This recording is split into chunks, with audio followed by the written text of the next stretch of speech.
मकर संक्रांत म्हणजे फक्त पतंग उडवण्याचा दिवस आहे का? या सणामागे एक खूप खोल अर्थ दबलेले आहे. मकर संक्रांत त्या दिवशी साजरी केली जाते जेव्हा सूर्य मकर राशीत प्रवेश करतो. याच दिवसापासून उत्तरायण सुरू होते. आता उत्तरायण म्हणजे काय? उत्तरायण म्हणजे जेव्हा सूर्य दक्षिण दिशेकडून उत्तर दिशेकडे सरकू लागतो. या काळात दिवस हळूहळू मोठे होतात, अंधार कमी होतो, निसर्गात नवीन बदल सुरू होतो. म्हणूनच उत्तरायणला शुभ आणि सकारात्मक काळ म्हटले जाते.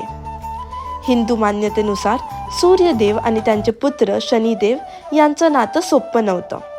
पण मकर संक्रांतीच्या दिवशी सूर्यदेव आपल्या पुत्राच्या म्हणजेच शनीच्या घरी जातात.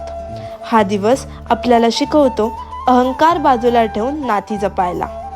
महाभारतात भीष्म पितामहांना इच्छामृत्यूचं वरदान मिळालं होतं, पण त्यांनी प्राणत्याग उत्तरायण सुरू होईपर्यंत थांबवलं, कारण उत्तरायणला मोक्षाचा काळ म्हटलं जातं.